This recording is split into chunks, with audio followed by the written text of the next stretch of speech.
Waalaikumsalam. Alhamdulillah wassalatu wassalamu ala Rasulillah. Amma ba'd.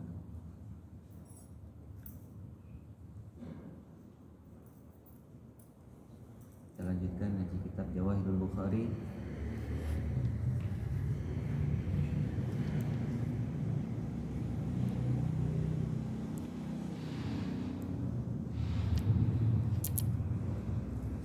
Masih di bab ta'arujul malaikah wa ru'yatullah yaumal qiyamah wa wujuhun nadhirah. Bahwa malaikat itu bermi'raj setiap saatnya. Mi'raj itu perjalanan vertikal. Perjalanan Vertikal. Sehingga mengapa malaikat membutuhkan sayap? Karena butuh terbang. Semakin banyak jumlah sayapnya semakin cepat dia itu bermi'raj. Dan Nabi kita tidak perlu sayap, ya, karena sudah dikirim buraq, ya, diperjalankan. Subhanalladzi asra diperjalankan di malam hari. Kalau asra yusri itu diperjalankan di malam hari. Itu ibarat binatang semut lah gampangannya. Dia dari sini ke Cimendak butuh berhari-hari untuk nyampe, tapi hanya butuh 5 menit kalau ikut saya sama mobil, ya. Jadi kecepatannya setara dengan kecepatan yang membawa kendaraan. Hadisnya cukup panjang, nggak saya bacakan. Kecepatan malaikat berbeda-beda satu dengan yang lain, dan yang paling cepat bisa jadi adalah malaikat Jibril bermi'raj, karena memang tugasnya beliau setiap waktunya bermi'raj, naik turun Vertikal. Ada malaikat yang tugasnya turun terus. Salah satunya malaikat menurut riwayat Rifya'il. Tugasnya beliau itu 2. Satu ruku. Jadi enggak diperintah sujud malaikat Rifya'il. Diperintah untuk sujud langsung ruku terus. Enggak bangun-bangun. Biar mau perintah yang akan agak potong. Dapat nyawa Tolong Tengah. Dan tugas yang kedua menyangga bumi. Menyangga bumi ini yang nyangga itu malaikat Rifya'il. Plus penguatnya, karena bumi ini dulu pernah dibawa sekunit api oleh malaikat Jibril dari neraka, karena butuh api untuk menghangatkan atau menanak nasi makanan. Nabi Adam itu minta api, jadi dibawakan api dari Neraka. Karena terlalu panas diambilkan marden namanya, gun marden, bukan apinya, apa? Baranya yang kayak kalau nyetrika itu apa? Arengnya itu. Ya. Kalau masih terlalu panas, didinginkan dulu di air apa? Maul hayat atau apa ya? Terus dinyampaikan, dibawa ke bumi, belum dekat bumi itu bumi sudah leleh duluan. Hingga salah satunya yang menyebabkan bumi itu ada larva laharnya di tengah itu, yang itu dibawakan api dari, padahal bukan apinya ya, masih aremnya lah gampangan. Sehingga butuh disumpel bumi, tahu disumpel, sumpet menggunakan gunung, kayak Gunung Raung. Semakin tinggi gunungnya semakin kuat dia nyumpet bumi. Waja'alnal jibala mana Al-Quran di juz sama subata. Waja'alnal jibala subata. Subata itu kayu pasak bumi. Tahu pasak kan? Pasak itu paku yang dibuat dari bahan yang sama. Jadi kalau meja dari kayu, pakunya juga dari kayu, itu pasak namanya. Beda kalau kayu-kayu paku yang pada umumnya kan menggunakan besi. Jadi pasak bumi terbuat dari buminya sendiri, yaitu dari tanah, batu. Itu dalam rangka bumi tidak keluar apinya yang dibawa.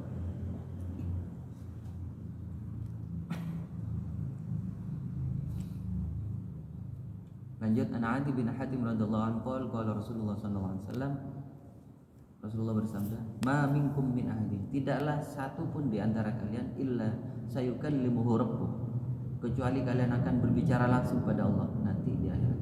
Satu-satu semua. Wa laisa lahu bainahu wa bainahu turjuman, tanpa satu dengan pihak lain menggunakan penerjemah. Bagaimana presiden kapan hari? Ya, Jokowi ketemu Vladimir Putin, Iya. Xi Jinping kan? Ya. Itu kan di sebelahnya ada penerjemahnya. Itu kalau beda bahasa yang tidak bisa dimengerti oleh kedua belah pihak. Jadi penerjemahnya dua. Yang satu fokus ke Jokowi, dia menerjemahkan ke bahasa Rusia. Yang satunya fokus ke Putin, menerjemahkan ke bahasa Indonesia. Gitu, biar cepat komunikasinya. Tapi kalau Allah tidak pakai, yang bikin ya, yang bikin kita, ya, yang bikin bahasa. Bahkan wala hijabun yahjub, tanpa hijab yang menutupi antara seseorang itu dengan betapa hebohnya peristiwa itu. Dan serentak. Jadi ya sangat ringan bagi Allah untuk menghadapi seluruh makhluknya dalam satu waktu. Ya. Karena Allah tidak terdefinisikan, tidak tertempatkan oleh ruang dan Waktu. Karena ruang dan waktu adalah makhluk. Jadi kalau kita paham tentang akidah ini, Allah tidak bertempat, Allah tidak berwaktu, selesai. Akidah kita selamat. Wujud, qidam, Pokok. tiga dulu itu dipahami secara benar-benar. An Muawiyah bin Abi Sufyan radhiyallahu anhu maqal sami'tu Nabi sallallahu alaihi wasallam yaqul. Muawiyah. Nah, ini salah satu hadis yang langka. Muawiyah yang meriwayatkan.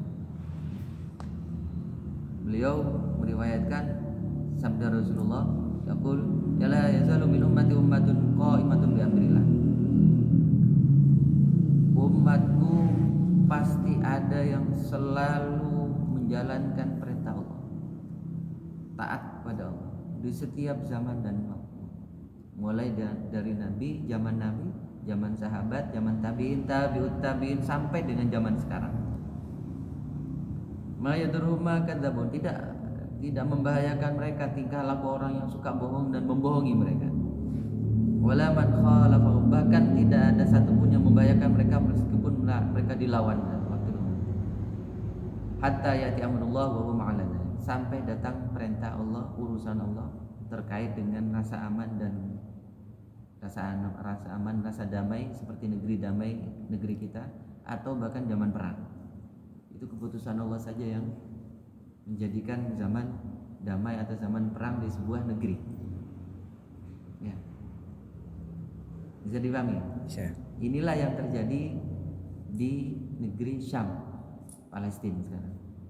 Memang dibuat oleh Allah dalam tanda kutip negeri kompor, negeri tomang, negeri yang selalu bergolak dengan perang. Setiap hari ada saja yang syahid. Ya. Tapi perhatikan, Islam tidak akan pernah mati dalam satu negeri. Ya. Dan firman Allah di hadis Sahih Muslim kalau tidak salah, bukan di Sahih Bukhari, bukan di Jawahirul Bukhari. Islam akan kembali ke lengnya, tahu leng? Ke rumahnya, sebagaimana ular itu kalau takut dia kembali ke lengnya. Leng itu lubang tempat pengitekan ularnya. Dan di mana lengnya Islam? 3 tempat: Mekah, Madinah, Syam. Siapa yang menguasai Syam, Palestina, Masjidil Aqsa? Ya, makanya kan logikanya sangat logis itu. Presiden Turki bilang, kita jangan abai dengan Palestina, karena di situ ada masjid yang 500 kali lebih baik daripada masjid manapun di bumi ini, kecuali Mekah, Madinah, yaitu Masjidil Aqsa. Kalau sudah dikuasai oleh non Muslim, maka dia akan target sekali lagi untuk menguasai Madinah. Itu sebenarnya enggak walan tardoang kali itu walan nasara. Jadi kalau Masjidil Aqsa dikuasai, dia enggak akan tinggal diam. Dia akan perlahan-lahan mencaplok Madinah. Kalau sudah Madinah dikuasai, perlahan-lahan akan menguasai Mekah. Dan itu tidak akan pernah diizinkan oleh Allah untuk terjadi. Perhatikan. Tapi ibarat perang itu ya. Ranking 1, 2, 3 Mekah, Madinah, Aqsa. Yang paling mudah untuk direbut mana? Mekahnya apa Madinahnya sama Aqsanya? Aqsa. Aqsa. Cari yang mudah dulu. Sekelas Putin yang negara paling luas sedunia. Dunia ini negara besar itu nomor 1 Rusia. Negara paling luas dan paling padat penduduk. Lintas sampai dari ujung ke ujung. Itu dia nyerang Ukraina itu tidak selesai-selesai. Negara kecil itu. Ya. Karena memang ya itu kuasa Allah saja membuat yang super power itu seringkali kam min fi'atin qalilatin ghalabat fi'atan katsirah biidznillah. Berapa banyak pasukan yang kecil bisa mengalahkan pasukan yang kuat, yang besar biidznillah, dengan izin Allah. Jadi, kita tunggu tanggal mainnya entah kapan. Ya. Imam Mahdi betul-betul dibaiat di Multazam depan Ka'bah. Entah kapan Dajjal keluar betul-betul di negeri bergolak itu. Saatnya kita mengangkat senjata untuk Royatus Sud. Royatus Sud itu bendera hitam yang diangkat oleh Imam Mahdi. Ini sudah dinubuatkan. Jangan tidak percaya terkait dengan iman. Ya, terkait dengan Iman. Tapi yang mudah-mudahan nggak sekarang-sekarang. Ya. Cuma eskalasinya semakin menghangat. Ya.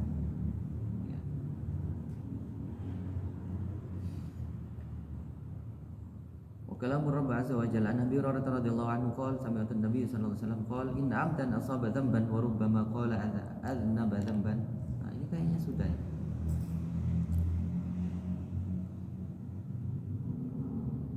Iya, sudah.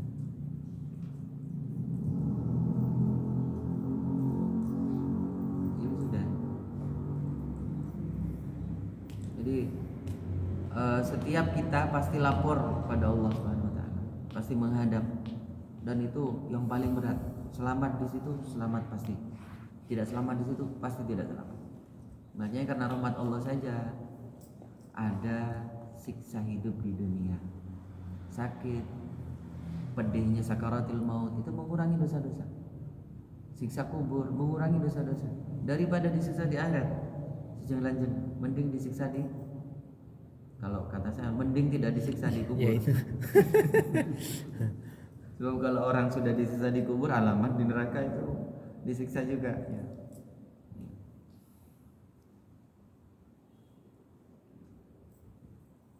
Wa yadhuru baina yadayhi fala yaran nas illa tiqa'i wajhihi fattaqun nar walau bisyakki tamratin.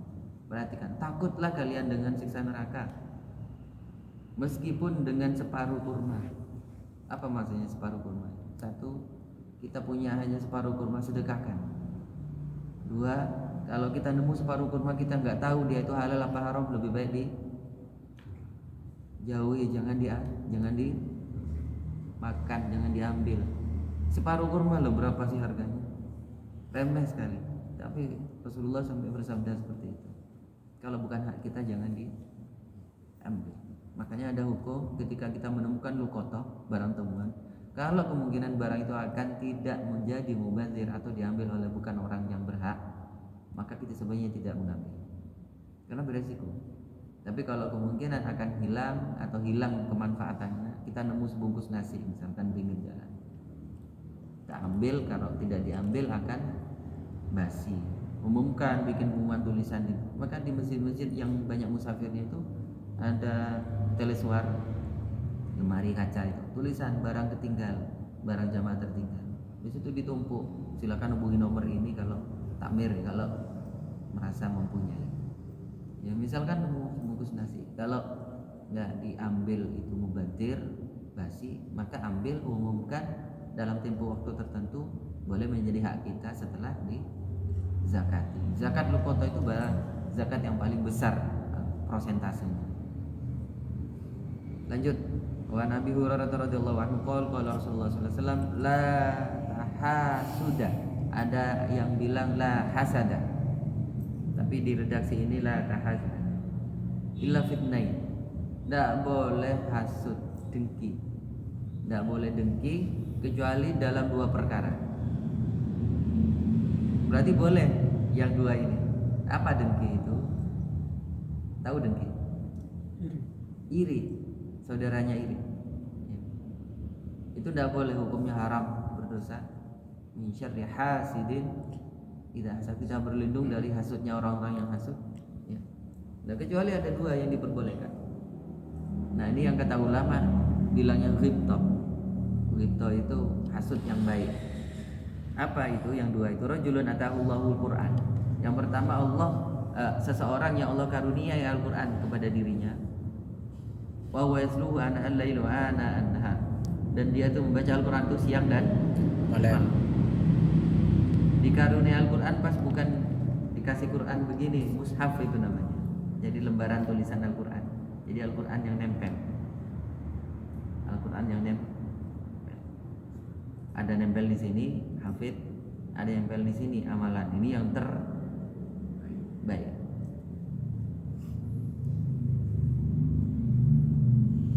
Fa yaqul law utitu mithla ma utiya hadza la fa'altu kama yaf'al.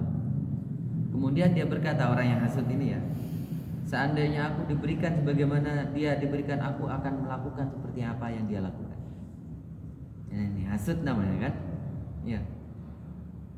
Ya, Pak Fani punya panter. Kalau seandainya saya punya panter, saya akan melakukan yang Pak Fani lakukan.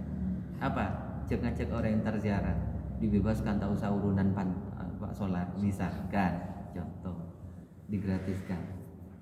Ya, misalkan kayak gitu contohnya. Ini hasud yang baik. Ya. Yang pertama, kita menghasuti orang yang ditempeli Al-Quran, siang malam dia baca Al-Quran, baik baca qiraat maupun murattal maupun tilah. Masih ingat di hafalan pemahaman tentang 3 cara membaca ini kan? Ya. Yang kedua, warajulun atahullahu malan. Yang kedua, seseorang yang Allah kasih harta. Nah, ini contohnya yang Pak Fani barusan. Harta berupa panter. Malan fahu yunfiqu fi haqqi, dan dia bernafkahkan sesuai dengan haknya. Sesuai dengan hak. Fa yaqul law utitu mithla ma utiya amaltu fi mithla ma ya'mal. Dan orang akhirnya merasa iri dengan orang itu. Seandainya aku dikasih harta seperti yang dia dikasih, aku akan melakukan apa yang dia lakukan. Ini kan hasud kan? Tapi hasud yang baik. Perhatikan dua ini ya. Karunia Al-Quran dan karunia harta. Qala sallallahu alaihi wasallam. Hadis berikutnya. Al-mahiru bil Quran, orang yang mahir dengan Al-Quran, baik bacaan maupun amalan. Kalau menurut saya bukan hanya fokus di hafalan, tapi juga terutama amalan. Tapi amalan itu pasti diawali dengan bacaan. Jangan keliru paham. Yang penting hatinya saja kayak Al-Quran meskipun gak baca Quran. Keliru itu. Orang yang mengamalkan Al-Quran yang terbaik adalah Rasulullah. Rasulullah sholat baca Quran 3 surat sekaligus dalam 1 rakaat. Al-Baqarah, Al-Imran, An-Nisa sekaligus. Jadi menikmat dalam baca Al-Quran. Tapi bukan hanya nikmat ansih saja, tapi juga mengamalkan. Karena khuluquhul Quran. Rasulullah akhlak Al-Quran. Tapi beliau tidak meninggalkan bacaan itu karena nikmat betul baca Al-Quran bagi penikmat yang memang betul-betul sudah nyampe. Ya, al-mahir bil Quran ma'al kiramil barar. Orang yang mahir dengan Al-Quran itu sederajat dengan malaikat kiramil barar. Al-kiramil barar itu malaikat yang dimuliakan. Malaikat-malaikat yang baik. Bukan pas ada malaikat yang tidak baik, bukan. Ada malaikat yang standar-standar saja. Malaikat yang misalkan sayapnya hanya 2, diperintahkan 1 perintah saja, begitu sudah diciptakan oleh Allah sampai kiamat dia melakukan itu. Tapi kalau malaikat Jibril misalkan, malaikat yang super, malaikat Jibril jangan salah, pensiun kira-kira sekarang kan sudah nggak ada nabi rasul kan, pekerjaannya tambah banyak kalau menurut saya sekarang. Karena apa? Salah satu tugasnya malaikat Jibril itu adalah membuka sayapnya kepada orang yang sedang nazar. Sayap kanan 300, sayap kiri 300. Ya, dibuka 1, langit bumi ketutup. Ada orang mau nazar, dibuka 1 agar surganya itu kelihatan. kalau sayap kanan dia buka. Kalau orangnya itu husnul khotimah. Sebaliknya kalau orangnya itu su'ul khotimah, sayap kiri dibuka agar kelihatan. Nah, siap-siap ya. Siap-siap ada neraka. Tapi sudah offset sudah. Kayak Fir'aun. Fir'aun itu sampai dari pegelnya malaikat Jibril ini karakternya kayak Umar. Jadi malaikat itu ada karakteran juga, ngegap sifat-sifatan juga. Meskipun nggak punya nafsu. Malaikat Jibril kalau dalam sisi manusia seperti Sayyidina Umar bin Khattab. Tapi kalau malaikat Mikail karakternya, sifatnya mirip-mirip malaikat Mikail ya. Itu mirip dengan Abu Bakar, kalem. Nah, dua ini tandem seringkali bersama Rasulullah. Tahu tandemnya? Koalisi ya, capres cawapres sekarang ya. Jadi Pragib ya, Prabowo Gibran jadi koalisi kenapa? Tandem capres jadi sudah deklarasi. Saya nggak tahu mas, sudah resmi. Jadi satunya super 2, satunya super muda. Silakan pilih 3 calon, asik gitu. Putra terbaik bangsa 6 orang ini. Saya nggak bakalan milih Pak Fani ini. Nggak bakalan nyapres dia. Nyaprut ke ke 7 bidadari. Ya. Dan ini perintah Nabi ya. Al-mahiru bil Quran ma'al kiramil barara. Wa zayyinul Qur'ana bi aswatikum. Hiasilah Al-Qur'an dengan suara-suara kalian. Perhatikan. Kuasa Allah tidak ada satupun manusia dari Nabi Adam sampai sekarang sampai kiamat nanti yang persis suaranya sama. Saya belum tahu ada teknologi sidik suara enggak yang sekarang bisa dikuasai oleh HP Android itu. Sidik wajah. Sidik wajah itu lebih canggih daripada sidik jari. Jadi saya sudah install aplikasinya, biasanya bawaan itu sudah. Jadi kamera depan itu diginikan buka sendiri. Ya, itu namanya sidik wajah. Anda sidik suara. Suaranya saya asli, halo gitu, bisa buka sendiri misalkan. Saya belum tahu ada teknologinya itu sudah bisa merekam enggak. Dan suaranya asli bukan suara rekaman. Karena suara orang dari 1, 2, 3 dari Nabi Adam sampai sekarang enggak ada yang sama. Maka hiasilah Al-Quran dengan suara kalian. Ini perhatikan betul. Yang menemani kita nanti di alam kubur adalah bacaan kita waktu hidup di dunia. Bacaan Al-Quran. Jadi bacaan Al-Quran yang didengarkan oleh kita, dicatat oleh malaikat waktu kita masih hidup. Bacaan asli ya, bukan rekaman pakai MP3. Saya pernah rekaman Al-Quran 30 juz direkam. Cuma kemudian kalau saya setel terus bukan pas. Ya mudah-mudahan sih di setel itu bisa berpahala sampean. Tapi intinya yang bacaan yang kita baca asli, baik dalam sholat maupun di luar sholat, itu akan menemani kita waktu di alam kubur. Dia dirupakan oleh Allah sebagai seseorang yang sangat tampan, yang menemani kita, dan kita tidak ngeh dengan itu sehingga harus bertanya, siapa engkau? Begitu tampannya engkau. Aku adalah bacaan Al-Quran yang engkau baca waktu engkau masih hidup di dunia. Dan aku tidak akan berpisah denganmu sampai engkau sampai ke surga nanti. Asik ya? Makanya rajin baca Quran.